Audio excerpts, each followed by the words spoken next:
이제 저희 엄마가 김치를 담궈주시면 굴보쌈에 이렇게 수육해서 드시잖아요. 저는 그 맛을 평생 모르고 살고 있습니다. 아마 이제 제가 와인을 하다 보니까 좀 그런 미각적인 부분에서 도움을 좀 받고 있다는 생각을 좀 들고 있습니다. 그래서 일단은 교수님 말씀해주신 김치에 대한 해명을 잠깐 해드리고, 또 하나는 와인 하루에 그렇게 먹습니다. 그냥 저희의 가장 큰 낙은 저희 남편하고 퇴근해서 집에서 저녁밥 먹으면서 요즘에는 나니솔로 아니면 결혼식으로 아니면 고딩엄마를 보면서 열심히 뒷담화를 까면서 와인을 마시는 게 저희 가족의 가장 큰 행복이고, 그리고 이제 둘 중에 한 명이라도 늦게 오면 보통 이제 와인을 안 마시거나 다른 식사만 하게 되는데 저는 혼자 밥 먹을 때도 마시거든요. 이제 좀 이따 사진을 보여드릴 건데 얼마큼 와인이 그냥 편하게 생각하셔도 되는 건지를 오늘 짧다면 짧은 시간이지만 시간 동안에 조금 느끼셨으면 좋겠고요. 그 다음에 이제 또 하나는 제가 아무리 와인 설명을 드려도 일단 드셔보셔야 되잖아요. 그래서 오늘은 제가 화이트 와인을 준비를 해왔습니다. 그래서 아마 모스카토라고 하는 품종을 많이 드셔보셨을 것 같아서 오늘 조금 다른 스타일의 와인을 준비를 해봤거든요. 그래서 나중에 테이스팅도 한번 하시면서 와인을 어떻게 즐기시면 좋을지 생각을 해주시면 될 것 같습니다. 그래서 이제 제 양력에 대한 거는 잠깐 설명을 같이 해주셔서 말씀을 드렸고요. 혹시 와인 자주 드시나요? 네. 네, 언제 드세요? 모임 때 거의 와인. 아, 모임 때 드세요? 그럼 모임이 매일 있으신가요? 매일 아니야. 한 달에 3번 정도. 네, 3번. 그러면은 약간 특별한 날이시네요. 그쵸? 네. 네. 또 다른, 그러면 대표님은 드실 때 어떤 화이트 드세요? 레드 드세요? 뭘 드세요? 화이트도 먹고요. 레드도 먹고. 아, 골고루 섞어가면서 드세요? 이번 주도 2번 정도 먹었어요. 아, 네. 다른 대표님은 또 드시는 분 계세요? 안 드세요? 소주? 네? 음식에 아낌없이 투자를 하시는군요. 네. 또 다른 대표님들은 집에서 혼자 이렇게 우울할 때 많이 왜 우울하실까요? 그럴 있어요. 네. 그럼 그때는 어떤 와인 드세요? 레드 와인 주로 드세요? 그럼 네. 와인을 먹고 싶은데 네. 와인이 많은데 먹고 싶은데 맛을 몰라가지고 네. 못 먹는데 어떻게 하면 와인을 아, 네. 그러니까 드시기는 드세요? 아니 전혀 아예 먹어봤는데 네. 무슨 맛인지 모르고 네. 먹어요. 그러면 대표님은 소주 사실 때 고민하세요? 사실 소주도 안 아, 그러면 알코올이랑 안 친하신 아니, 거예요? 술 안 네. 먹는 사람이 자꾸 근데 말을 많이 해요. 아니 그래서 아이를 먹어보고 싶다. 네. 먹어보고 싶다. 자, 와인하고 공통되는 우리나라 주류가 하나 있습니다. 네, 칠로포도주? 네, 또 여쭤보겠습니다. 네. 홍보도 와인을 좋아하는데요. 네. 근데 지금 여기서 와인 맛을 느끼시는 분들은 네. 그 뜨뜻한 맛, 그거를 즐기시면서 드시더라고요. 저는 그게 싫어요. 네. 싫어요. 저도 싫어요. 홍보도 와인 먹는데 네. 거 1리짜리 저도. 넣고 네. 그거 먹고 있어요. 달아서 좋아하세요? 네. 네. 달달하고요. 그쵸. 단맛이 없어요. 네, 달아서. 네. 다니까. 네. 아, 달아서 좋아하세요. 네. 제가 우리나라 술 중에 비슷한 거를 여쭤본 게 막걸리입니다. 막걸리. 자, 막걸리랑 왜 뭐가 같아요? 이렇게 말씀하시는데 둘 다 공통점은 발효주예요. 발효주. 예, 막걸리를 뭘로 발효를 했죠? 쌀. 그러면은 이 막걸리를 영어로 하면 뭘까요? 막걸리? 라이스 와인. 아, 역시 유명상 대표님 아까 저기 걸어오시는 거 봤는데 모델이신 분인데 라이스 와인 맞습니다. 막걸리인데 왜 영어로 하면 와인이 왜 붙어? 이렇게 생각을 하시는데요. 보통 와인이라고 하는 거는 열매를 발효시킨 술을 다 저희가 와인이라고 합니다. 네, 그래서 그 시작을 먼저 말씀을 드리고 해야 될 것 같습니다. 자, 아까 제가 어떤 날 드시냐 할 때 모임에 드신다고 하셨고, 우리 대표님은 집에 와인이 많은데 아무것도 모르겠다. 먹고 싶은데 뭘 골라야 될지 모르겠다 하셨는데 요즘은 선물로 와인 많이들 받으시잖아요. 일단 내가 받은 와인이 뭔지 모르기 때문에 일단 쟁여놔요. 쟁여놓고 모아놔요. 쌓아놔요. 그러다 어느 날 우리 애가 커서, 아니 우리 며느리가, 아니면은 우리 사위가 와인 좋아한다. 깠어. 근데 내가 하는 맛이 아니야. 그러면 어때요? 아, 야, 와인은 진짜 맛없다.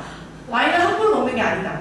와인은 그러면 나한테 와서 또 별로다. 그러니까 그 받으실 와인들을 또 다 주변에 또 다시 나눠주세요. 근데 와인 좀 아시는 분이 갖고 보면 되게 좋은 거예요. 근데 그걸 또 말씀을 못 하시게 되는 거죠. 그래서 사실 와인은 여기 보시면 영화 사이드웨이라고 하는 와인 주제로 한 영화가 있는데요. 그 영화에서 제가 제일 좋아하는 대사예요. 뭐냐면 특별한 날에 와인을 오픈을 하고 와인을 드시는 게 아니라 와인을 드시는 날이 특별한 날입니다. 즉 와인을 선물을 받으시고 안 드시고 아끼다 두면 우리 속담에도 그런 말 있죠. 아끼다 뭐 됩니까? 네, 똥됩니다. 특히나 요즘에는 와인도 소비재이기 때문에 일단 와인을 만든 사람이 많이 팔려야 돈이 돌아요. 그래서 이 돈을 가지고 또 더 좋은 와인을 만들 수 있게끔 투자를 할 수 있습니다. 그래서 요즘 와인들은요, 장기 숙성용의 와인보다는 빨리빨리 소비되는 용의 와인들을 많이 생산하고 있다고 생각을 해주시면 돼요. 그래서 아까 우리 대표님이 우울할 때 와인 드신다고 했는데 이 와인이 좀 요물이에요. 왜 요물이냐면 사실 저는 제가 와인을 좋아하다 보니까 제가 좋아하는 와인 같은 경우에는 하나 테이스팅해서 맛있어요. 그럼 저는 박스로 사거든요. 근데 희한한 거는 그 박스 안에 모든 와인들이 다 똑같은 맛이 아니에요. 그래서 만약에 제가 보통 와인 박스에 6병 내지 12병이 들었거든요. 제가 12병짜리 박스를 사서 여기 계신 대표님들께 다 나눠드렸어요. 그리고 저희 1년 있다 만나요. 1년 있다 만나서 그 와인 다시 한번 저희 마셔봅시다 해요. 다 다른 게 바로 와인입니다. 그래서 이 와인은 이 와인 병 속 안에 저희가 신의 물방울이라고 하는 얘기를 하게 되는데요. 그 이유가 와인에 어떠한 첨가물도 없이 포도에 효모만 조금 넣어가지고 그 효모가 모든 작용을 거쳐서 알코올로 변화시켜주는 음료이기 때문에 저희가 신의 물방울이라고 얘기를 합니다. 그래서 와인은 되게 희한하게 제가 그 박스로 산다고 말씀드렸잖아요. 오늘 우리 남편하고 같이 마셨어. 와, 이 와인 되게 맛있다. 근데 그 다음날 싸웠어. 아이, 열받네. 하나 또 마셔야겠다. 그 맛이 안 나요. 그래서 와인은 어떤 음식과 드시느냐, 누구와 드시느냐, 어디서 드시느냐에 따라서 정말 다 다른 모습을 보여주는 게 바로 와인입니다. 그래서 제가 와인을 너무 좋아하고 저희가 와인 소비가 너무 많다 보니까 사실 3년 전에 저희 가족이 현재 와인샵을 운영을 하고 있습니다. 와인 싸게 많이 먹으려고 그래서 와인샵을 운영을 하고 있는데 가끔 이제 제가 매장에 있을 때 저희 고객님들이 오세요. 와서 핸드폰을 저한테 보여주세요. 아니 사장님, 제가 이번에 스페인 갔다 왔는데 스페인에서 제가 이 와인 마셨거든요. 너무 맛있던데? 이거 똑같은 거 있어요? 이렇게 물어보세요. 아마 여기 대표님들도 여행 많이 다니시니까 여행 가셔도 드시면 너무 맛있으실 거예요. 근데 한국에 오면 그 맛이 안 나. 왜 안 나는지는 이제 아시겠죠? 그 하늘이 아니고 그 바람이 아니고 그 레스토랑이 아니기 때문입니다. 그래서 와인은 특별한 음료는 아니에요. 저희가 특별하다고 생각을 하니까 특별해지는 겁니다. 그래서 제가 사진을 좀 보여드릴 건데요. 네, 본의 아니게 저희 집 식탁입니다. 제가 왼쪽에 제가 뭐랑 먹은 거 같으세요? 네, 닭발. 저희 집 최애 메뉴입니다. 제가 요리를 잘하지 못해서 제가 웬만하면 저희 집은 다 만들어서 먹거든요. 유일하게 제가 못 만드는 게 닭발이다 보니까 닭발 가끔 시켜 먹는데 네, 닭발하고 와인 마십니다. 그리고 여기 지금 제가 사진 찾다 보니까 이 뒤에 사진이 잘 안 나오는데 이 뒤에 사진은 뭐냐면 치킨입니다. 치킨. 저희가 치킨에는 뭐 드세요? 맥주. 치킨에 맥주 많이 드시면 뭐 오는지 아세요? 통풍어입니다. 통풍. 왜냐면 요산이 여기 쌓이게 돼서 통풍 와요. 그래서 오늘부터는 치백 아니에요. 치와. 치킨의 와인. 그리고 피맥도 아닙니다. 피와. 피자의 와인. 예, 그래서 이제 모든 음식에는 와인이 어울릴 수 있다. 이렇게 생각을 해주시면 됩니다. 그리고 여기 가운데 보시면 요거 캔처럼 보이는 거 있죠. 얘는 뭘까요? 쟤도 와인입니다. 와인입니다. 그래서 쟤는 캔와인입니다. 그래서 요즘에는 워낙 와인의 패키징도 다양해지다 보니까 캔와인 저거 하나에 250ml거든요. 그래서 한 뭐 두 분이서 나눠 드셔도 되는 정도의 양이기도 하고요. 저는 제가 혼자서 밥 먹을 일 있으면 저희 남편 늦게 온다고 하면 그냥 뭐 샐러드 잠깐 만들어가지고 그냥 캔와인 한 캔 깝니다. 네, 그렇게 편하게 즐기실 수 있는 게 와인이에요. 자, 그럼 와인은 왜 좋을까요? 뭐 때문에? 뭐 때문에 좋은 것 같으세요? 우리 막걸리 드시면 어떠세요? 과일주이기 때문에 천천히 취기가 오르고요. 그리고 일단은 드셨을 때 막걸리 드시고 혹시 두통 겪으신 분들 계실까요? 막걸리 드시고? 왜 머리가 아프실 것 많이 같아요? 먹어도 아직 모든 술을 더 많이 먹으면 머리 아픕니다. 많이 드시고 빨아도 되시고요. 네, 그 막걸리에는 아스파탐이라고 하는 성분 때문에 두통이 옵니다. 그래서 이 아스파탐을 넣는 이유가 왜 넣냐면 저희가 6.25 전쟁이 끝나고 난 다음에 대량으로 막걸리를 생산을 해야 되다 보니까 이 아스파탐이라고 하는 물질이 급하게 빨리 숙성을 시켜줘요. 그러니까 생산량을 늘릴 수 있었던 하나의 약품이었던 거죠. 와인도 마찬가지로 이산화황이라는 걸 넣어서 방부제를 하게 되는데 그 이산화황이 좀 덜 들어간 걸 드시면 머리 안 아프세요.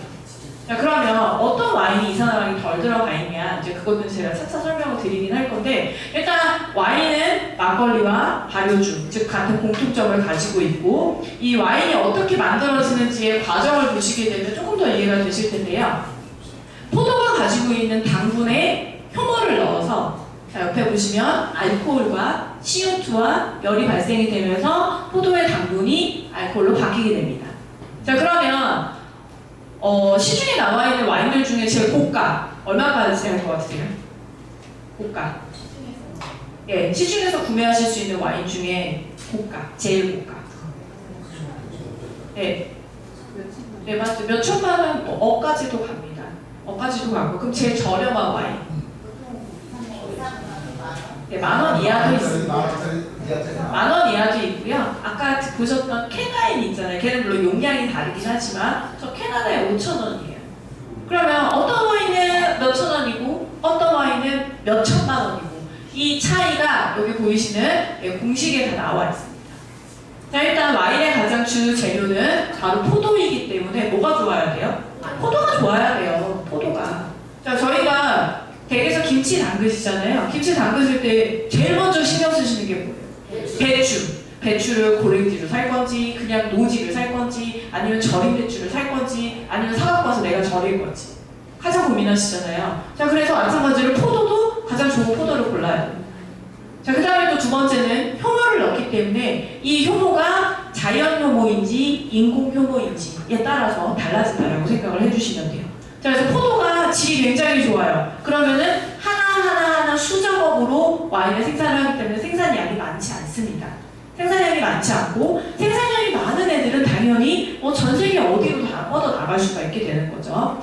제가 저희 학교에 임용이 되기 전에 제가 수입사에서 잠깐 근무를 했었었는데 수입사에 있었던 그 인연으로 사실은 이 동국대에도 오게 됐습니다. 저희 대표님이 이 APP 과정을 들으셨거든요. 그래서 제 대표님이 들으시는데 이제 와인 수입사 대표라 하니까 이제 나국영 교수님이 강의를 좀 해라 하셨는데 저희 대표님이 못하겠다고 저한테 시키신 거예요. 그래서 제가 그때부터 오기 시작을 했습니다. 그래서 그때 당시에 수입사에 있을 때 제가 해외로 출장을 많이 갔는데 그때에 지금 현재는 신세계 L&B로 들으는 아시는 분들이 계시겠지만 그때는 이마트 소속의 수입사 과장님하고 같이 갔어요. 저하고 미팅을 딱 들어왔는데 저는 회사가 작다 보니까 열심히 바이어들한테 우리 회사가 어떤 회사고 우리 회사가 와인을 어떻게 팔 거고 어떻게 하고 마케팅 계획을 막 브리핑을 해요. 근데 옆에 있는 이 이마트 과장님은 딴 얘기 안 해요. 그냥 이마트 카탈로그 쓱 밉니다. 대한민국 전국에 이마트가 120개가 있어. 그러니까 너네가 우리한테 와인 주잖아? 우리는 120개 지점에 한꺼번에 뿌릴 수 있다? 꼭 하잖아요. 그게 이제 바로 와인의 수량에 대한 차이라고 생각을 해주시면 돼요. 그러니까 저가인 와인은 당연히 뭐가 저렴한 거겠어요? 포도가 좀 저렴하다고 보시고 대량 생산을 하는 거라고 보시면 돼요. 자, 그래서 여기 넓은 의미에서는 모든 열매를 발효시켜서 만든 알코올 음료를 저희가 와인이라고 하지만 좁은 의미에서는 포도로 만든 것만 와인이라고 하게 됩니다. 제가 아까 여쭤봤을 때 라이스 와인, 쌀로 만든 거라고 하셨는데 상황버섯주도 영어로 하게 되면 머쉬룸 와인이고요. 아까 제가 어떤 주류 드시냐고 여쭤봤더니 복분자주 드신다고 한 대표님 계셨는데 복분자주도 영어로 바꾸면 라즈베리 와인입니다. 자, 그러면 포도로 만든 와인은 그레이프 와인이라고 해야 되는데 저희가 그레이프 와인이라고 하지 않죠. 그냥 와인이라고만 하죠. 그 이유가 뭐냐면 바로 포도는 포도 자체가 가지고 있는 당분이 굉장히 많기 때문에 굳이 다른 가당을 하지 않아도 돼요. 포도 자체만 갖고 있는 당분으로도 와인이 만들어진다라고 보시면 됩니다. 자, 그럼 여기에서 와인을 선택하실 때 조금 유용하신 팁을 하나 알려드릴게요. 자, 칠레하고 아르헨티나는 어디에 위치하고 있는지 알고 계시죠? 칠레, 남미에 있잖아요. 자, 칠레하고 아르헨티나는 더운 나라인가요? 추운 나라인가요? 굉장히 뜨겁고 덥고 건조합니다. 자, 그렇기 때문에 포도가 잘 익어요. 그렇죠? 달아요. 자, 달고 잘 익기 때문에 포도의 당분이 아까 뭘로 바뀐다고 했냐면 알코올로 바뀐다고 말씀드렸죠. 그러니까 더운 지역에서 생산된 포도로 만든 와인들은 알코올 도수가 높다라고 생각하시면 돼요. 자, 그 다음에 추운 지역들이 있어요. 대표적인 나라가 독일, 뭐 아니면 캐나다, 뭐 이런 나라들인데요. 독일 같은 나라는 빨리 수확을 못해요. 왜? 수확해야 될 때 포도가 덜 익은 경우들이 있어요. 그래서 포도를 좀 천천히 수확을 합니다. 천천히 수확을 하게 되면 다른 나라에 있는 포도들보다 매달려 있는 시간이 훨씬 더 길어지겠죠. 그렇게 되면 여러 가지 특징들이 있는데 첫 번째는 향이 좋아요. 그리고 두 번째는 당도가 높아요. 그리고 세 번째는 산도도 높습니다. 그래서 당도도 높고 산도도 높기 때문에 보통 대부분 일반 소비자분들이 독일 와인 드시면 그냥 맛있다라고 하는 인지를 더 많이 갖고 계십니다. 그래서 독일 여행 다녀오시면 나 그거 되게 맛있었는데 아이스 와인 그거 엄청 맛있었는데 그거 뭘로 만든 거예요? 이렇게 많이들 물어보세요. 아이스 와인은 말 그대로 포도가 얼 때까지 기다려요. 그리고 얼잖아요? 그럼 바로 수확해서 바로 즙을 짭니다. 그리고 만들어요. 그러니까 당연히 달콤한 와인이 만들어질 수밖에 없다고 생각을 해주시면 돼요. 그래서 중요한 건 더운 지역에서 생산된 포도로 만든 와인들은 알코올이 높고 와인이 굉장히 진해요. 그리고 추운 지역에서 생산된 와인들은 산미가 좋고 향이 좋습니다. 그래서 추운 지역에서 생산된 와인들은 기본적으로 화이트 와인이 맛있고요. 더운 지역에서 생산된 애들은 레드 와인이 맛있다고 생각을 해주시면 돼요. 그게 이제 와인을 고르실 때 첫 번째 팁이라고 보시면 됩니다. 그럼 와인이 어떻게 만들어지는지 한번 저희가 살펴볼 건데 포도 재배, 와인 양조, 숙성. 자, 뭐랑 좀 비슷한 것 같으세요? 제가 오늘 진짜 갑자기 김치 이슈가 너무 많아졌는데 우리나라에 김장 담그는 거랑 똑같습니다.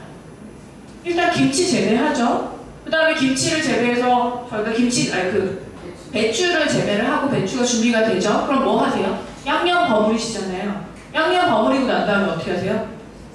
숙성을 하는데 겉절이로 드시는 김치가 있고 그 다음에 김치냉장고에 넣어서 장기 숙성하는 애가 있고 아예 묵은지로 만드는 게 있습니다. 와인도 똑같다고 생각하시면 돼요. 그래서 갖고 계시는 와인에 대한 오해 중에 하나가 모든 와인은 오래될수록 좋다. 절대 그렇지 않습니다. 그래서 와인 중에 말백이라고 하는 포도 품종이 있습니다. 말백이라고 하는 포도 품종은 아마 1865나 아니면 이스카이라고 하는 브랜드 때문에 좀 많이 알려져 있으실 텐데요. 이 말백이라고 하는 품종은요, 일단 생산이 돼서 3년에서 5년 정도까지는 너무 좋아요. 근데 그 이상이 넘어가잖아요. 그 산미가 높아집니다. 자, 그럼 수입사에서 와인을 다 못 팔았어요. 내가 가서 재고를 가지고 있어. 그럼 어떻게 해야 될까요? 할인해야죠. 그래서 고객님들이 뭐야 지금 3년 된 건데 이렇게 많이 할인해? 와, 그럼 싸니까 나 좀 많이 사야겠다. 하세요. 구매를 하세요. 그거 테스팅했더니 형 맛이 없어. 아, 와인이 원래 이런 맛이구나. 이렇게 생각들을 하시게 되는 거예요. 근데 그렇지 않다라고 하는 거를 꼭 인지를 해주시면 좋겠습니다.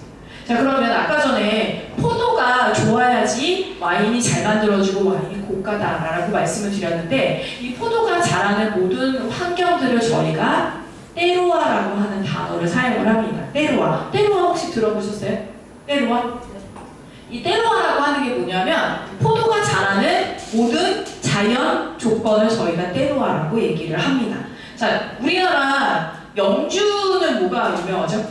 영주, 사과, 나주는 배, 성주는 참외, 상주는 고가, 청량은 고추, 그냥 쫙쫙 나오네요. 금산하면은 인삼. 아니, 우리나라도 이렇게 땅덩이가 쬐끈한데 이렇게 다 각각의 특산품이 있잖아요. 특산품이 있는 거는 왜 그러냐면 그 토양하고 그 종자가 잘 맞았기 때문이라고 보시면 돼요. 자, 마찬가지로 포도도 정말 다양한 품종들이 있는데 각각의 품종들마다 선호하는 토양이 있다라고 이렇게 생각을 해주시면 됩니다. 그래서 여기 보시면 토양이 조금 다른 거 보이시죠? 그래서 여기는 완전 자갈같이고 얘는 좀 약간 진흙질처럼 보이실 거고 얘는 여러 가지가 섞여 있습니다. 자, 생각을 해보시면 자갈 토양이에요. 자, 여기 포도나무가 자라고 있는데 자갈 토양에서 자란 포도, 이 자갈은 열이 빨리 식을까요? 천천히 식을까요?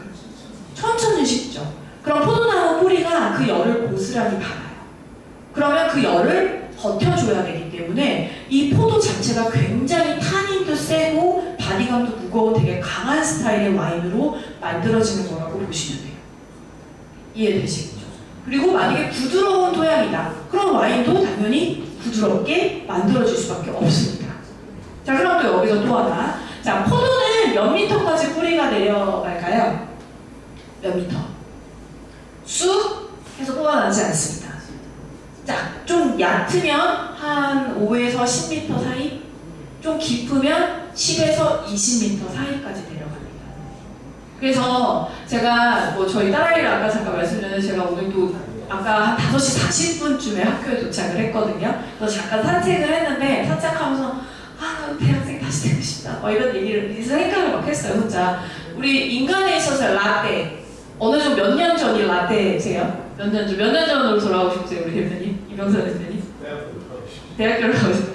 저희 집에 사는 남자는 자기는 고등학교를 데려가고 싶다고 합니다. 아무것도 안 해도 되고 엄마가 다 해주니까. 네, 그렇게 얘기를 하는데 저 인간의 라떼는 길어봐야 10년, 20년, 30년이에요. 포도의 라떼는 좀 짧으면 1억 5천만 년 전. 좀 길면 4억 만 년 전으로 갑니다. 그래서 지금도 제가 와인 공부하러 다니고 세미나 들으러 다니거든요. 가면은 제일 처음에 만약에 뭐 미국에서 어디 와이너리에서 왔다. 그럼 제일 처음에 하는 얘기가 뭐냐면 자기네는 4억만 년 전에 여기가 바다였어. 근데 해저 윤기, 바다 내에서 화산 폭발이 일어나서 거기가 지금 땅이 된 거야. 근데 그 땅에다가 지금 우리가 포도를 심었거든? 이렇게 얘기를 해요. 그러면 바다에 살았던 모든 생물이 다 땅에 묻혀있다라고 생각을 해주시면 돼요. 그러면 그 땅에 있는 성분을 포도 뿌리가 다 빨아당겨서 다 먹어서 그게 열매에 열리게 되는 거예요. 그래서 그 열매를 즙을 짜서 저희가 와인을 마시기 때문에 와인하고 음식에 대한 궁합을 저희가 중요하게 말씀을 드리게 되는 겁니다. 자, 그래서 여기 보시는 이런 토양에 대한 종류는 사실 금방 저희가 익히기는 조금 어려우세요. 그래서 제가 아까 말씀드렸던 더운 지역이냐 추운 지역이냐 저희가 위도를 보면 대충 예상이 되시잖아요. 그래서 더운 지역이냐 추운 지역이냐 이 정도의 위도만 보셔도 와인을 고를 때 조금 좀 도움이 되십니다. 자, 그 다음에 이제 또 다음 번째가 빈티지라고 하는 건데요. 자, 빈티지는 포도, 수확, 연도를 얘기를 합니다.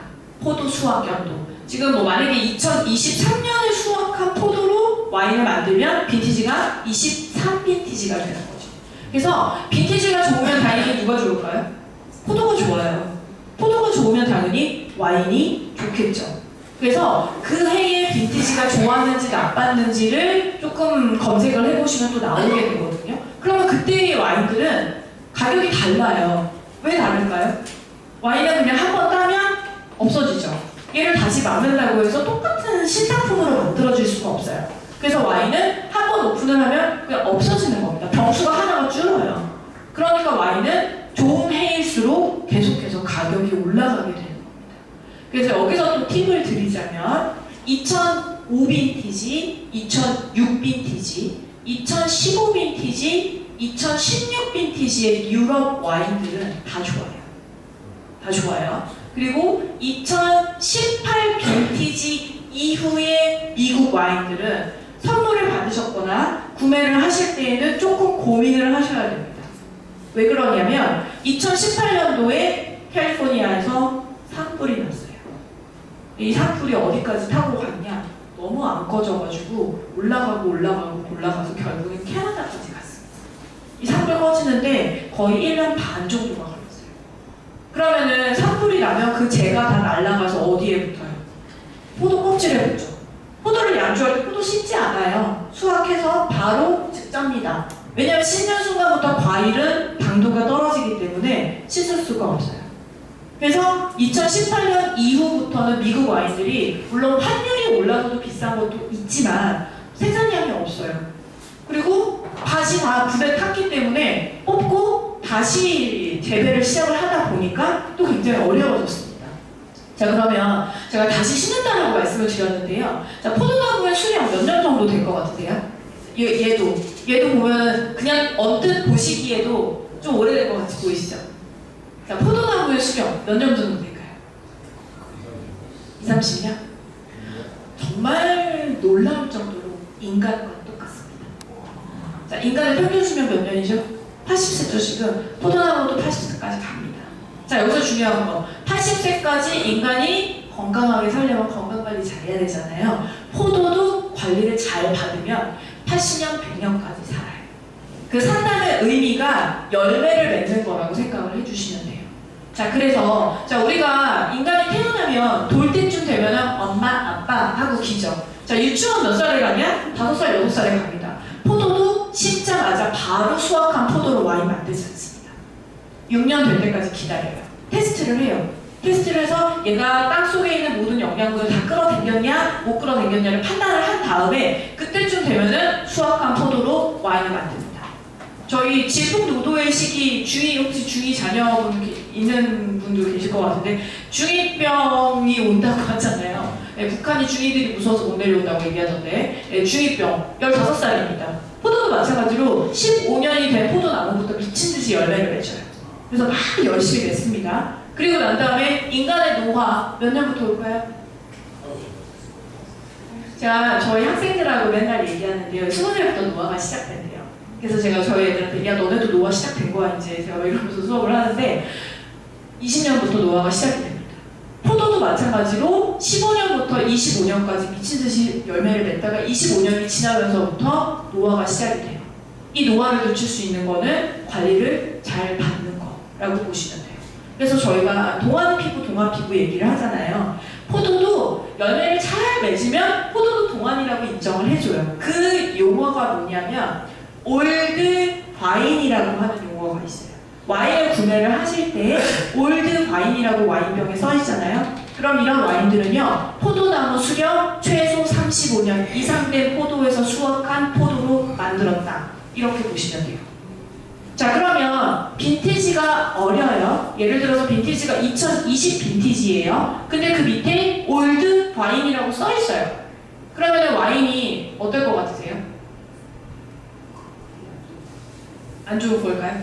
2020 빈티지이지만 올드 와인, 포도나무는 오래된 거예요.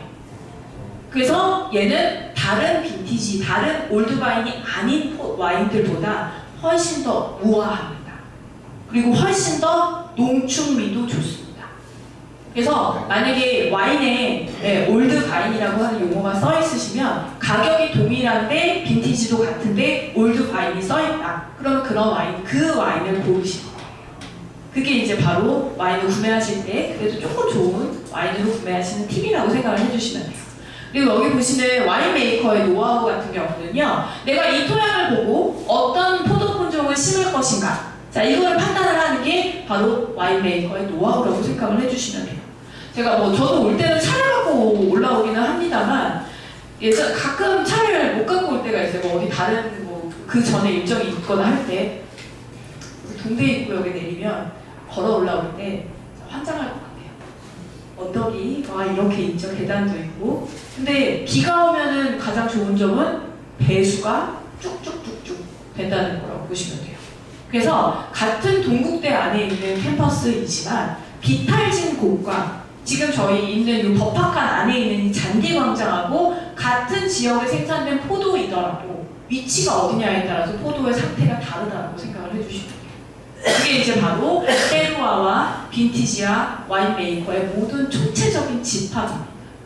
그래서 사실 와인은 그냥 저희가 어렵다고 생각을 하시는 게 바로 이런 거에 대한 총합이라서 어렵게 생각이 되시는 걸 거예요. 근데 이제 위도를 조금 보신다든지, 제가 좀 전에 말씀드렸던 올드 와인이라고 하는 그 용어를 조금 아신다든지, 아니면 빈티지에 대한 이해가 조금만 되신다면 그래도 돈을 주고 적절한 가격 대비 괜찮은 와인들을 고르실 수가 있게 되는 거죠. 자, 여기서 혹시 1865 와인 드셔보신 분?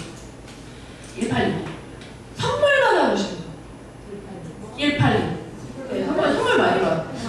네, 1865가 무슨 뜻인 줄 아세요?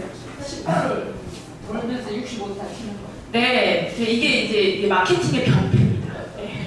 원래는 1865년 그 산페드로라고 하는 회사가 설립된 연도인데요. 이거를 우리나라에 수입할 때 회사에서 18호를 65타에 이 와인을 마시면 칠 수 있다고 골프 와인으로 마케팅을 한 거예요.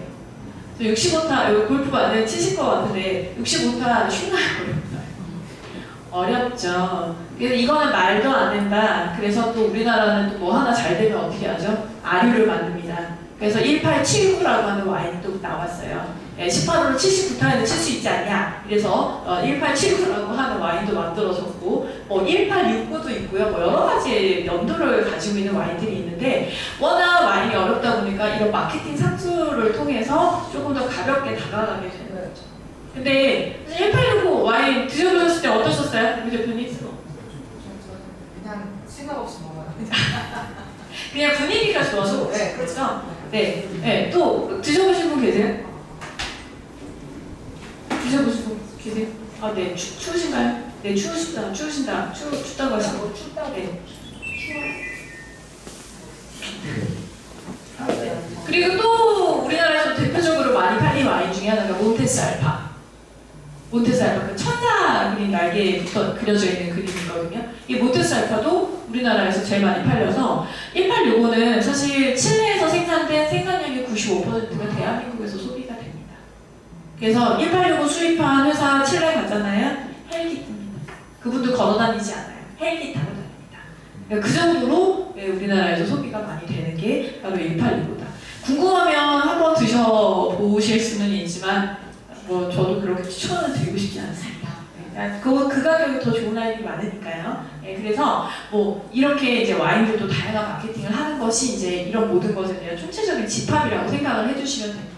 자, 그러면 와인이 어떻게 종류로 구분이 되는지 구분되는 종류들을 좀 설명을 드리면, 자, 제일 첫 번째는 세 개에 대한 분류가 있습니다. 자, 레드 와인, 화이트 와인, 로제 와인. 자, 이렇게 저희가 분류를 하는데요. 자, 레드 와인은 어떻게 만들까요?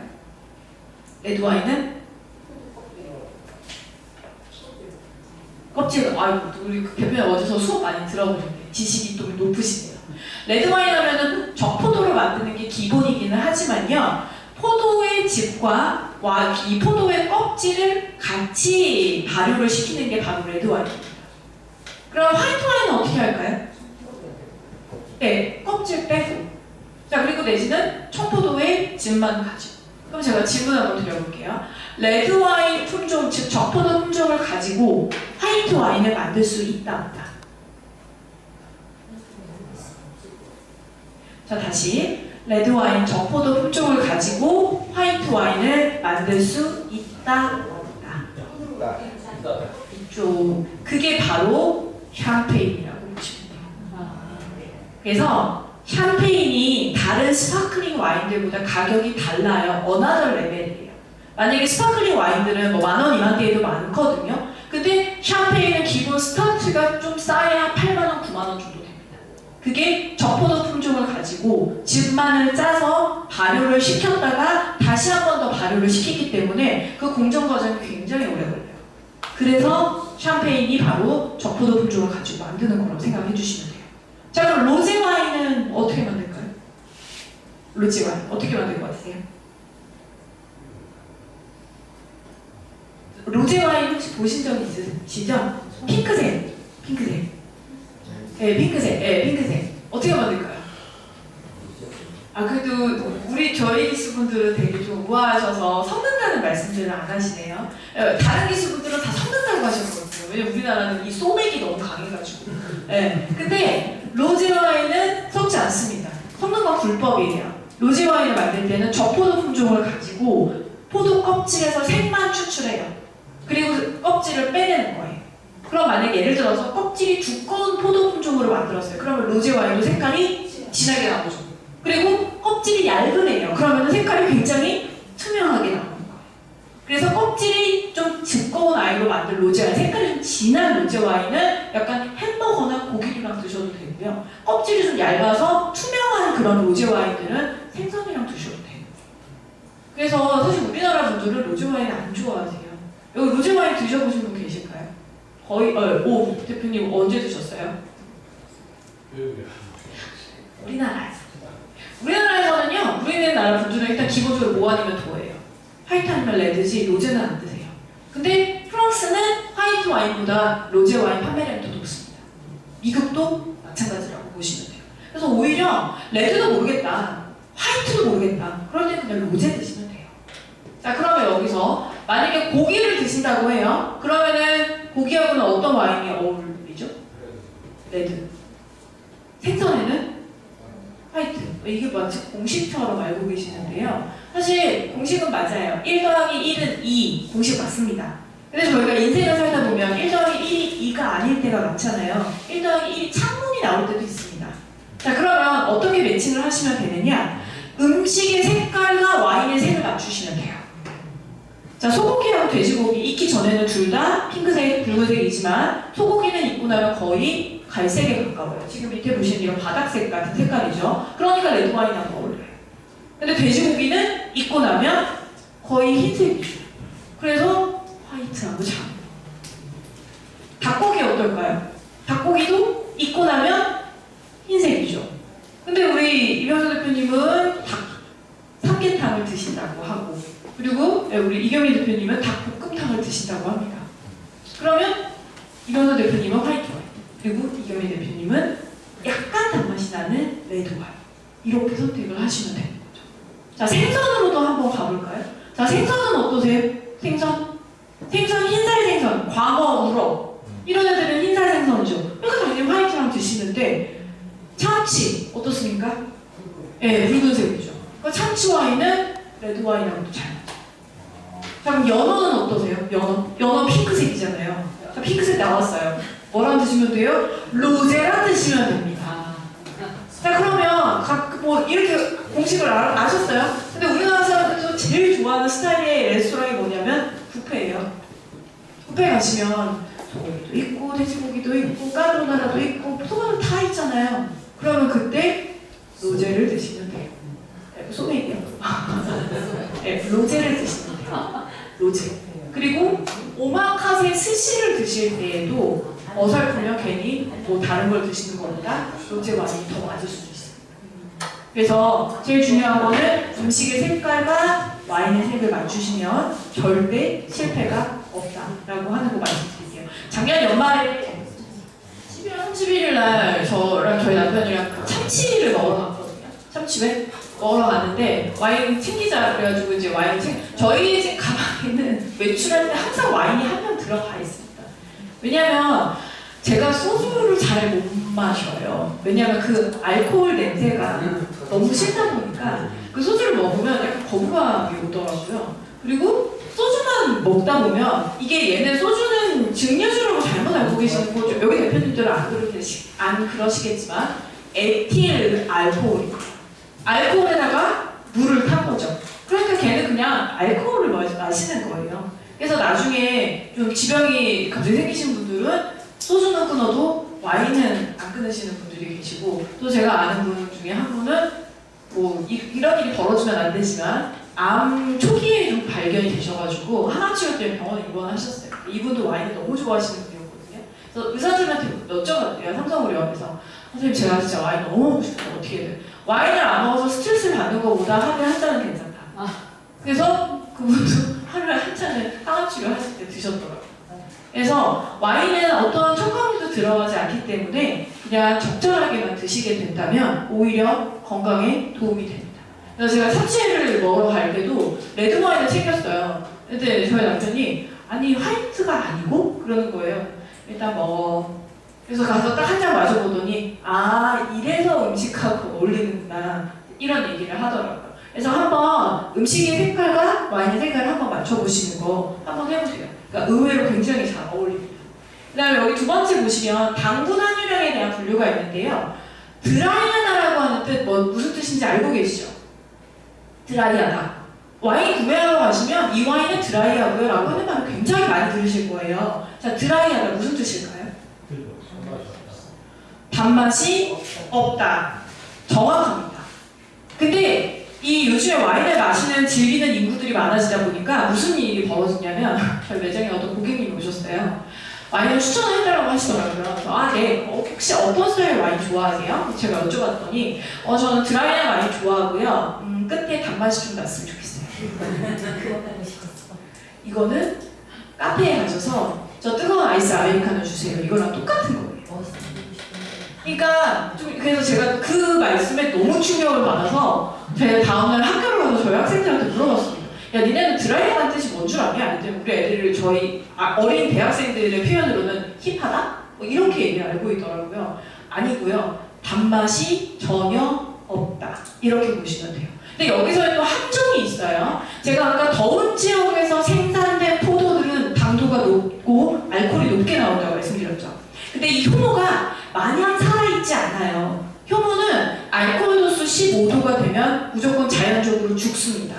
그래서 포도의 당도가 남아도 효모는 죽어요. 그래서 너무 더운 지역에서 생산된 와인들은 끝에 살짝 단맛이 날 수도 있습니다. 그래서 이제 그런 애들은 와인 메이커는 드라이한 와인으로 만들어요. 근데 끝에 조금의 단맛은 남아있게 되는 거죠. 그래서 만약에 우리 대표님 너무 떨면서 싫다고 하셨잖아요. 너무 떨면서 싫으시면 좀 더운 지역의 와인들을 선택을 하시면 돼요. 그러면 떨는 맛보다는 좀 약간의 단맛이 살짝 돌아가게 됩니다. 자, 그리고 미디엄이나 스위트라고 하는 거는 다 아실 것 같고요. 그 다음에 풀바디, 미디엄 바디, 라이트 바디. 자, 이렇게 바디감이라고 하는 게 있는데요. 자, 바디감은 뭘까요? 바디감. 바디감은 액체의 무게감을 바디감이라고 합니다.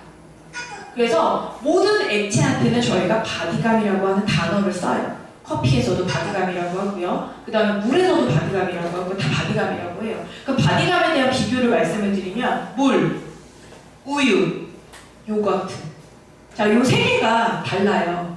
그래서 요거트가 제일 무겁기 때문에 요거트를 드시고 난 다음에 우유를 드시면 우유 맛 잘 안 느껴지시죠? 우유 드시고 난 다음에 물 드시면 잘 안 느껴져요. 마찬가지로 모임에 가셨어요. 모임에 가셨는데 와인이 여러 병이 있어요. 그러면 여기에서 바디감이 제일 무거운 거부터 제일 무거운 걸 나중에 드시면 되는 거예요. 그러면 아니 교수님 어떤 게 제일 무겁냐고요? 이 바디감에 영향을 주는 요인은 두 가지입니다.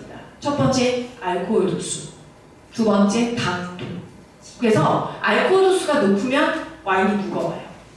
그래서 알코올 도수를 보시고 알코올 도수가 제일 낮은 것부터 드시면 되는 거예요. 그래야 와인 맛을 천천히 느끼실 수 있습니다.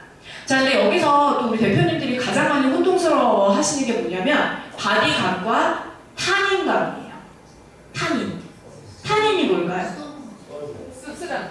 예, 쓴맛은 저희가 카페인에서 오는 게 쓴맛이고요. 예, 떫은 감, 안 익은 감을 드셨을 때 혀에 들러붙는 게 바로 타닌감입니다. 그래서 타닌이 많으면 바디가 무겁다라고 생각을 하시는 거예요. 근데 별도입니다. 그래서 타닌은 어떻게 느끼시냐면 테이스팅하고 입에서 한 모금 넣으신 다음에 혓바닥을 입천장에 구비구비를 해보시면 혀의 돌기가 좀 서 있잖아요. 그러면 걔는 타닌이 많아요. 그래서 만약에 나는 타닌 너무 센 거 싫어. 그러면 좀 서늘한 지역의 와인 고르시면 돼요. 서늘한 지역. 그 다음에 포도 품종에 따라서도 타닌이 조금 적고 타닌이 조금 많고가 있습니다. 그래서 만약에 자갈도행에서 자란 포도와 진흙질에서 자란 포도가 있어요. 타닌은 누가 더 많을까요? 자갈과 진흙. 자갈이 타닌이 훨씬 더 많죠. 그래서 보통 타닌 굉장히 부드러운 타닌의 가장 대표되는 품종이 바로 메를로라고 하는 포도 품종입니다. 뒤에 아마 제가 포도 품종을 적어놨을 텐데요. 여기 포도 품종 가셔서 어떤 품종이 타닌이 많고 어떤 품종이 부드러운지를 제가 한번 설명을 드려보도록 할게요. 자, 그래서 타닌감과 바디감은 별도로 움직이는 거예요. 자, 이렇게 이해를 해주시면 좋을 것 같고요. 그 다음에 여기 밑에 보시면 CO2 유무에 따라서 스틸 와인과 스파클링 와인으로 나뉘어지는데요. 스틸 와인은 기포가 전혀 없는 거. 그 다음에 스파클링 와인은 탄산이 있는 거. 자, 여기에서 중요한 거, 이 탄산을 주입을 했을까요? 자연적으로 발생이 됐을까요? 네, 자연적으로 발생이 됐어요. 언제? 양조할 때. 아까 제가 공식 보여드렸죠? 여기 보시면 알코올과 CO2가 생긴다라고 되어 있는데 이 CO2가 발생이 됐을 때 어디를 나가지 못하게 구멍을 막아버리는 거예요. 그러면 그 CO2가 와인에 녹아들게 되는 거죠. 그래서 이 스파클링 와인의 탄산가스는 금방 빠지지 않습니다. 그래서 정말 좋은 스파클링 와인은요, 다음날 아침이 돼도 계속 기포가 올라와요. 그런 아이들이 정말 좋은 스파클링이라고 보시면 돼요. 자, 스파클링 와인의 가장 대명사로 알고 계시는 와인 이름이 바로 여기 보이시는 샴페인이죠.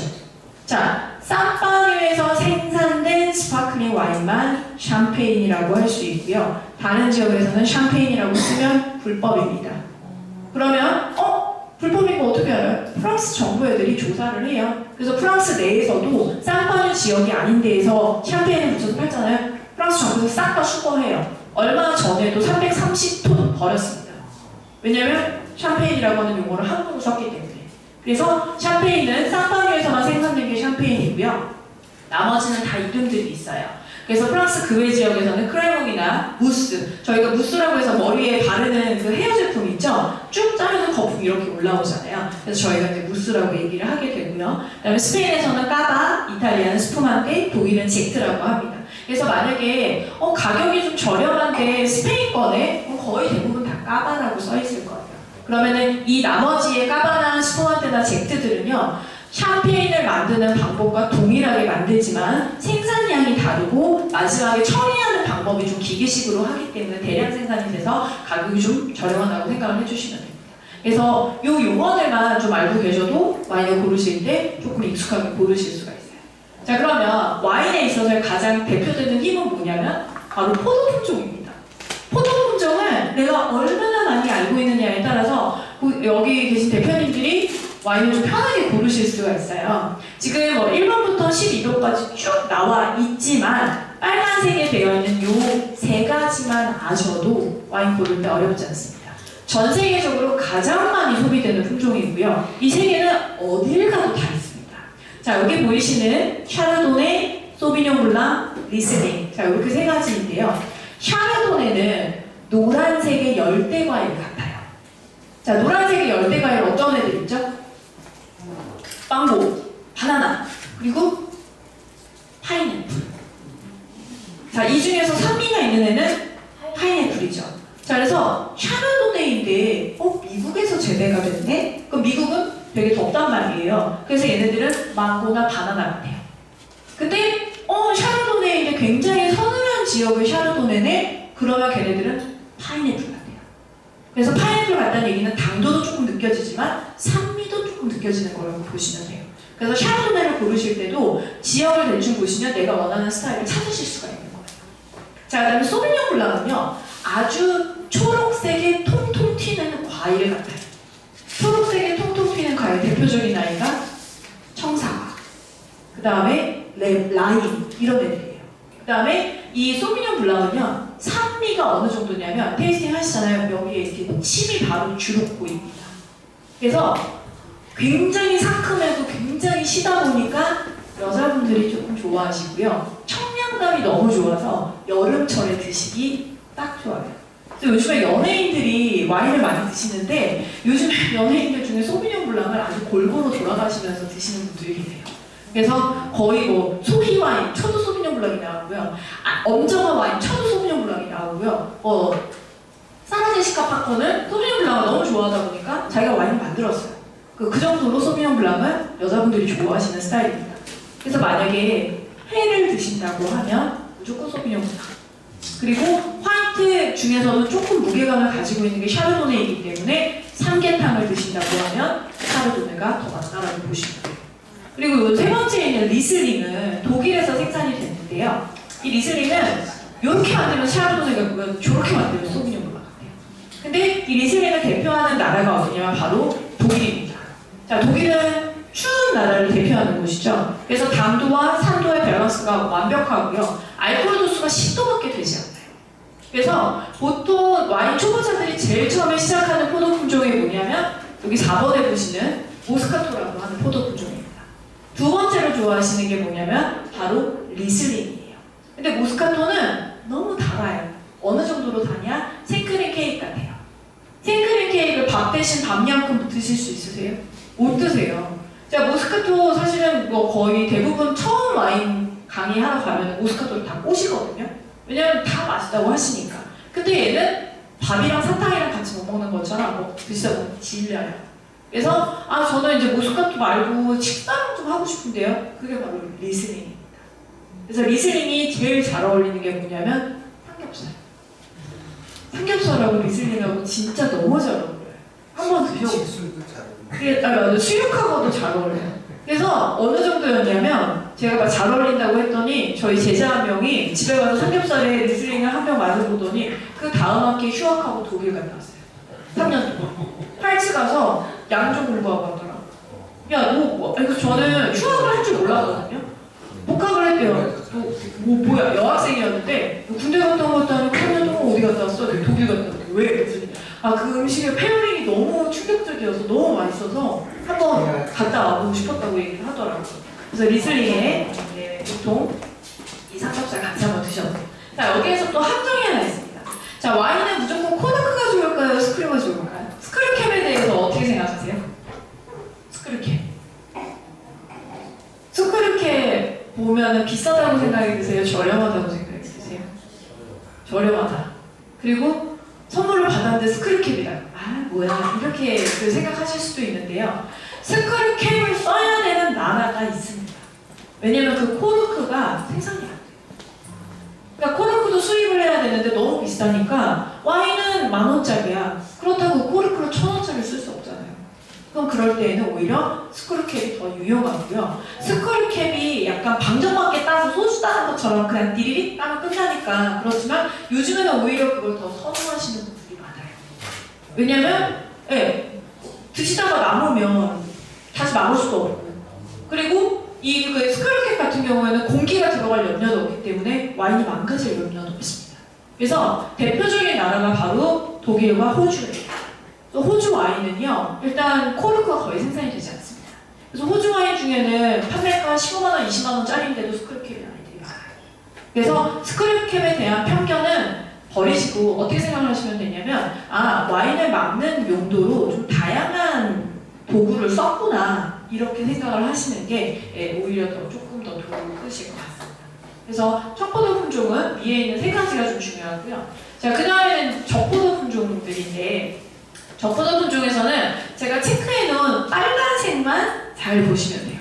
첫 번째 까베르네 소비뇽, 두 번째는 피노누아, 세 번째는 메르로, 네 번째는 쉬라, 그다음에 다섯 번째 스키파고, 여섯 번째가 산지우 베제인데요. 산지우 베제는 이탈리아 품종입니다. 자, 이탈리아 와인 우리나라 분들은 안 좋아하세요. 왜 안 좋아하시는지 아세요? 자, 이탈리아는 가장 많이 사용하는 식재료, 이탈리아에서 제일 많이 먹는 식재료, 올리브랑 토마토죠. 토마토에 산미 있습니까? 없습니까? 있어요. 그래서 이탈리아는 전역에서 토마토가 재배가 되는데 그 토양에서 그대로 포도가 같이 재배가 되기 때문에 이탈리아 와인에는 기본적으로 산미를 가지고 있습니다. 그래서 우리나라 분들이 이탈리아 와인 마시면 나는 아니야 이렇게 생각을 하시는데 이탈리아 와인을 만약에 선물 받으신 게 있다. 그러면 무조건 피자 파스타입니다. 특히 토마토 소스. 얘랑 같이 드시면 정말 페어링이 환상적이에요. 그리고 만약에 이탈리아 레스토랑을 가셨다.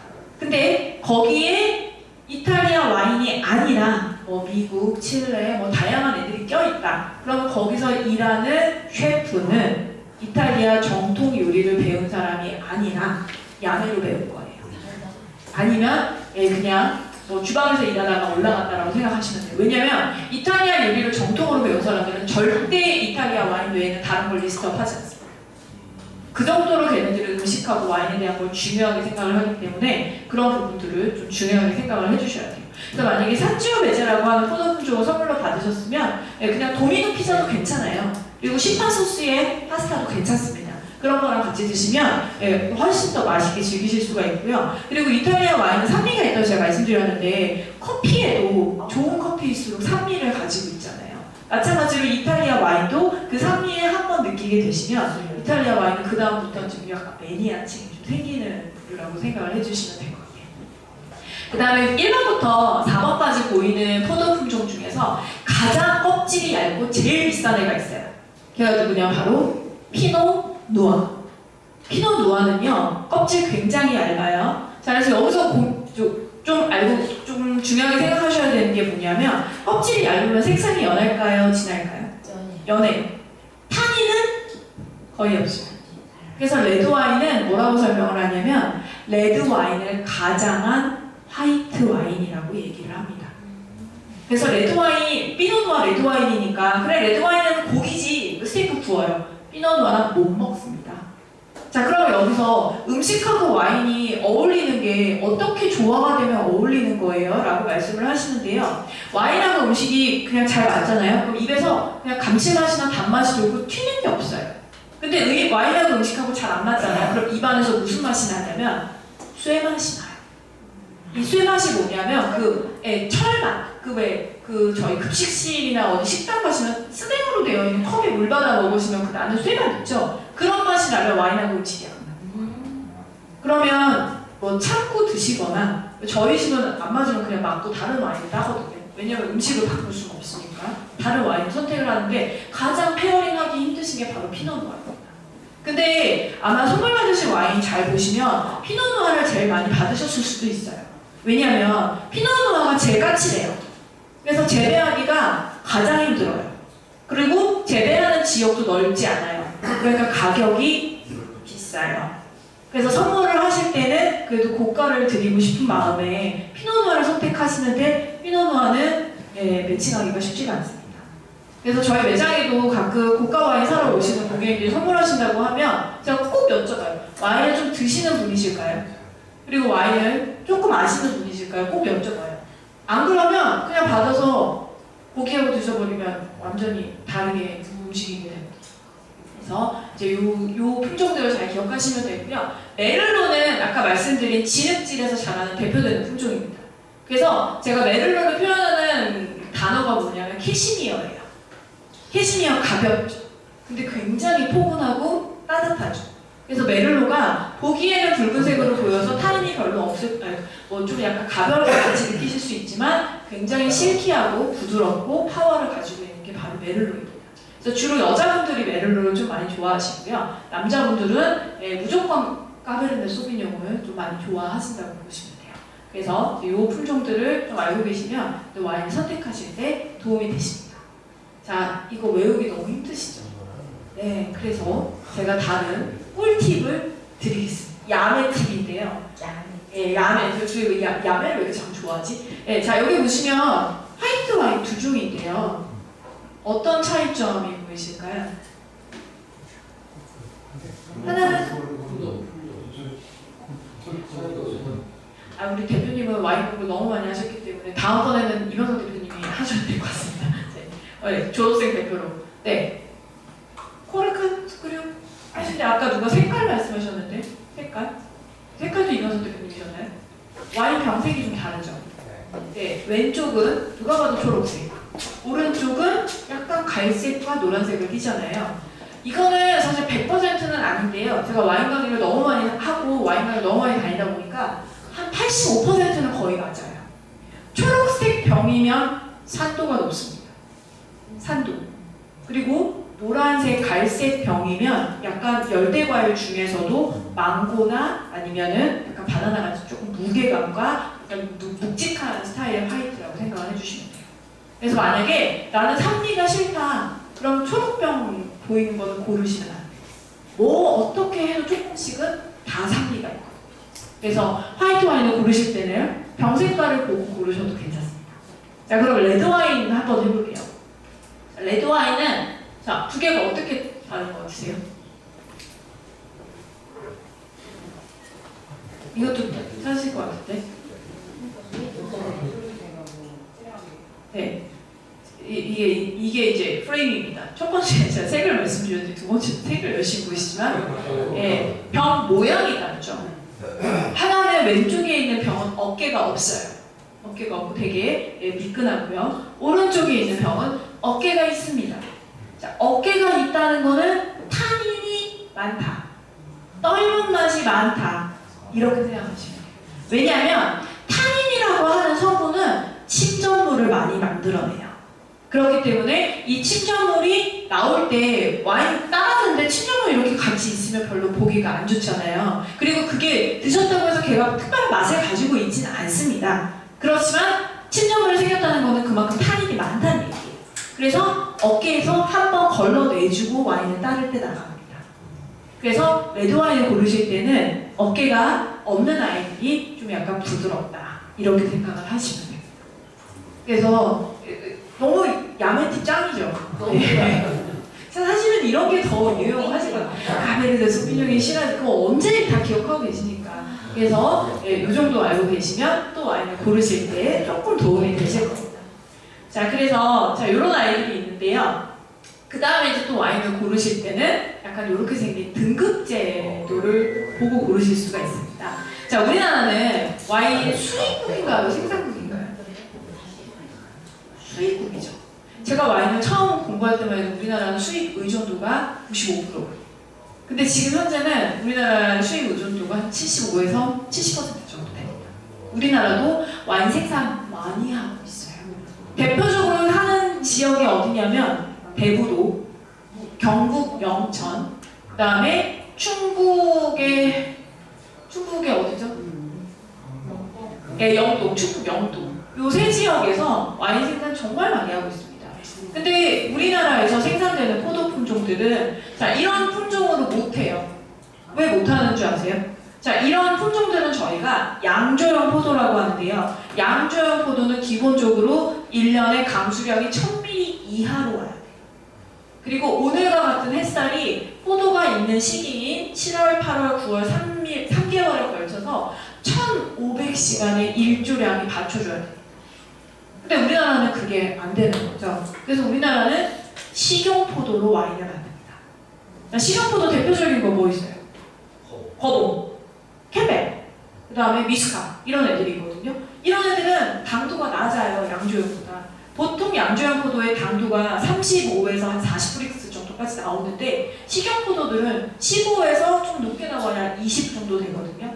그래서 옛날에 한 10년 전, 20년 전만 하더라도 우리나라에서 와인 만들 때 어떻게 했냐? 알코올이 안 나오잖아요. 그러니까 가당하는 거예요. 설탕 타고, 소주 타고. 그래서 그렇게만 해야지만 와인이라고 하는 게 만들어지니까. 근데 지금 6월 중순인데 날씨가 미쳤죠. 올해는 엄청 더울 것 같은데 이렇게 덥고 뜨거운 날이 계속되니까 우리나라에서는 현재 가당 안 해도 됩니다. 근데 대신에 우리나라에는 뭐가 있냐? 뭐가 문제냐? 네? 네, 맞아요. 장바이러스. 우리나라는 전국에 장바이러스가 돌아다니고 있기 때문에 무슨 와인을 먹어도 다 간장 맛이 나요. 그리고 결국에는 그 간장의 아로마로 끝이 납니다. 그게 이제 좀 약간의 아이러니인데 대신에 한식하고 같이 드시면 괜찮다. 이렇게 생각을 하시면 될 것 같습니다. 그래서 요즘에 국가에서 열심히 우리나라 와인도 많이 밀어주고 있는데 우리나라는 빈티지가 약간 일정치가 않다 보니까 그런 애로사항이 좀 있기는 해요. 근데 이제 그런 거를 기술력으로 현재 많이 극복을 하고 있습니다. 그래서 자, 지금 보시는 이 등급제도 같은 경우에는 이 등급제도가 높다고 해서 좋은 와인이다? 물론 좋은 와인이지만 이 등급제도가 반드시 필수라고는 생각 안 하셔도 됩니다.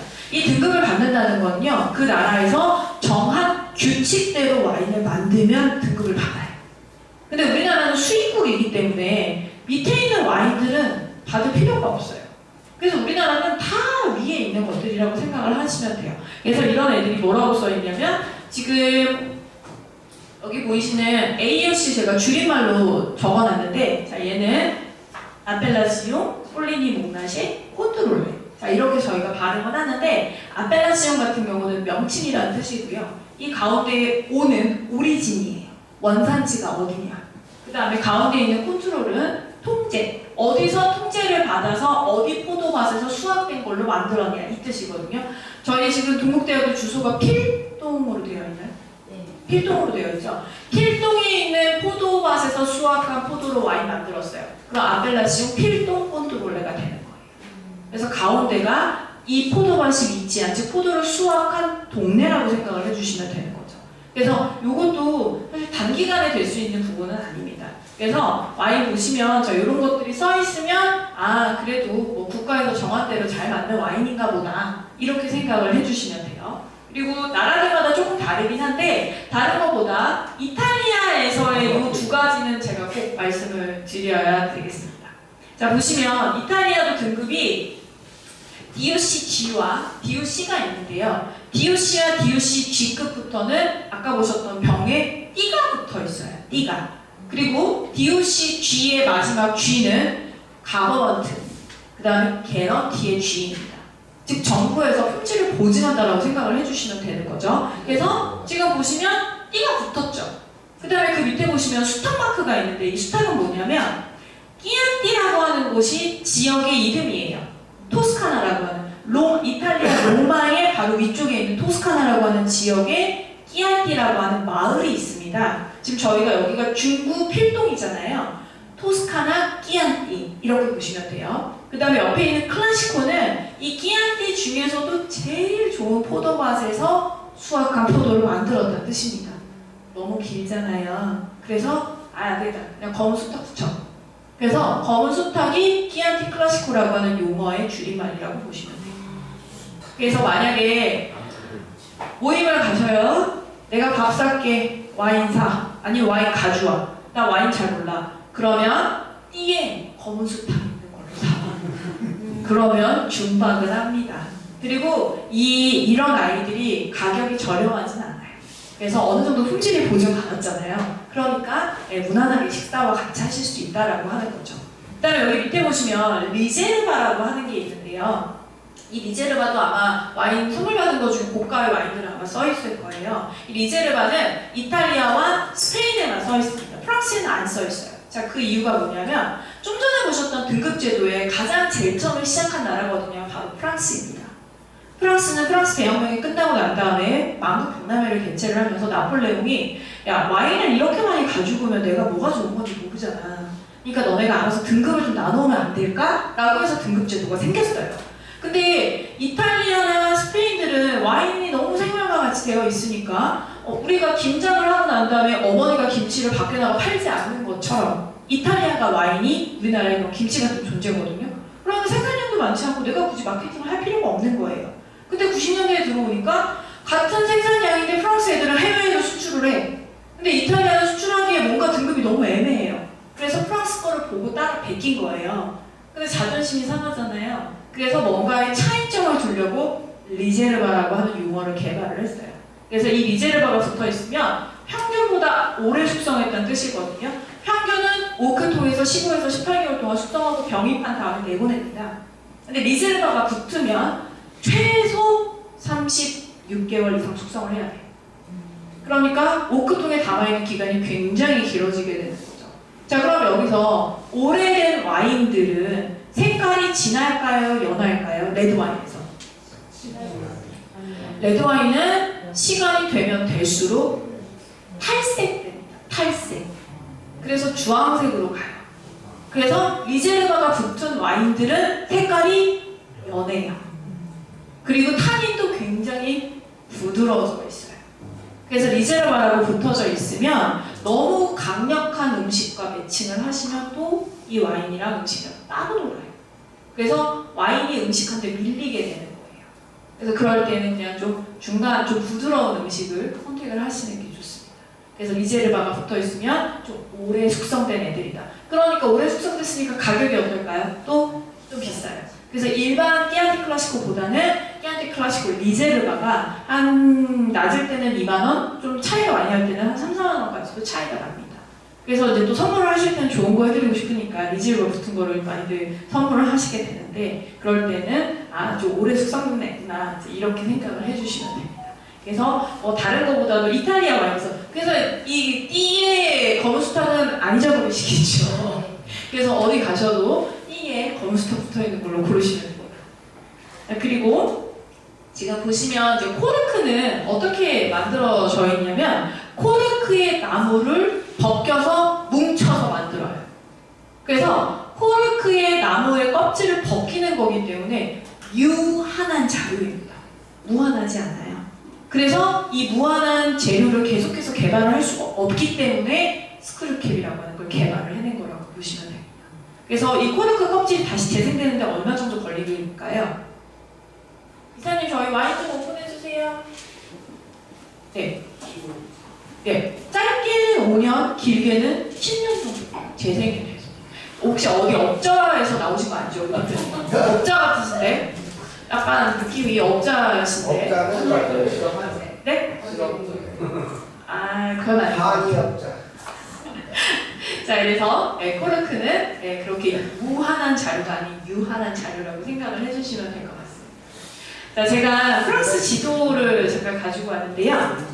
여기 보시면 파리라고 하는 지역에서 제일 가까운 지역이 바로 랭스라고 하는데 랭스가 바로 쌍파뇨가 있는 지역입니다.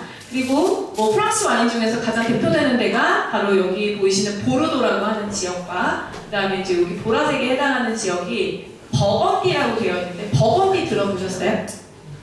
버건디 컬러. 우리 여자분들 버건디 컬러 너무 좋아하잖아요. 이 버건디 컬러가 뭐냐면 바로 부르고뉴 지역을 영어로 하면 버건디라고 합니다.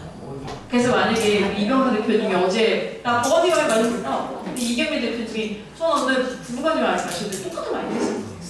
근데 부르고뉴는 불어시, 버건디는 영어시. 근데 이 버건디 지역의 대표되는 포도 품종이 누구냐? 바로 피노누아. 아까 제가 피노누아 제일 까칠하다고 말씀을 드렸잖아요. 그래서 피노누아 색깔이 너무 예쁘니까 화장품이나 의류를 개발하시는 분들이 버건디 컬러라고 이제 개발을 하게 되신 거죠. 그리고 지금 여기 하늘색으로 되어 있는 부분들이 있어요. 이 하늘색으로 되어 있는 부분들은 바다인데, 자, 이것도 와인을 고르실 때 한 가지 팁이에요. 바닷가와 와인 생산지가 붙어 있으면 해충의 피해가 많을까요? 적을까요? 해충. 자, 바닷가 근처, 우리 해운대 같은 데 잘 생각해보세요. 바닷가 바로 근처면 습하죠. 근데 습하면 병충해가 생길 수밖에 없어요. 바람에 날아가지 못하기 때문에. 그래서 바닷가 근처에 있는 와인 산지들은 블렌딩을 합니다. 왜냐하면 단일 품종으로 와인을 만들면 해충이 입었어요. 그럼 올킬이잖아요. 다 죽어요.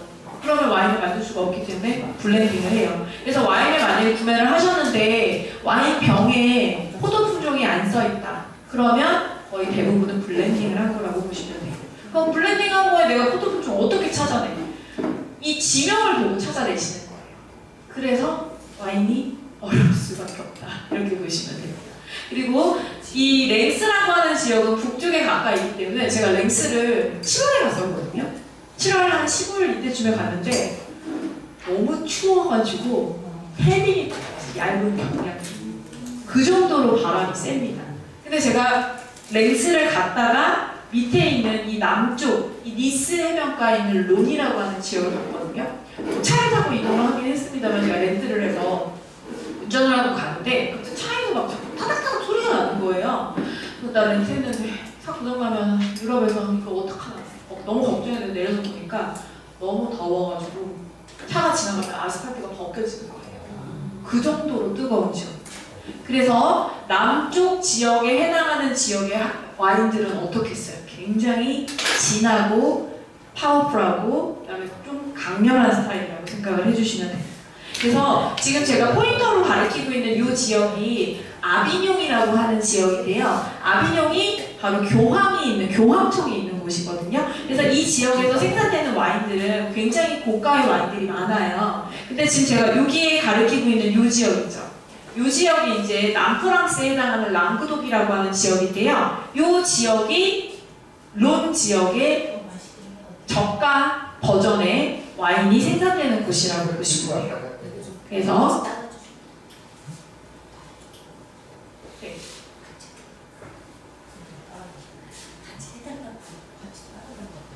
말을 못 알아. 자, 그래서 자, 왜 저래? 어? 못 알아. 왜? 저만 네. 남자 못 알아잖아. 하나 여자고 하나 남자. 따라주는 사람에 따라 맛이 달라. 너무 많이 드시면 공부가 안 돼서 안 돼요. 공부 끝났어요. 네? 공부 끝났어요. 드셔도 돼요. 아니 이거 드시는 것도 공부잖아요. 자, 와인의 와인잔은 어느 정도 따를까요? 잔에. 잔의 3분의 3분의 1. 1이요? 3분의 1. 그거밖에 안 돼요. 네. 왜냐하면 와인과 커피의 공통점은 향을 즐겨야 되는데 와인은 산소와 만나면서 향이 달라져요. 그래서 지금 받은 거를 지금 4분의 1이야. 이영희 대표님 먼저 그냥 그대로 들어서 향 한번 맡아보시고요. 그대로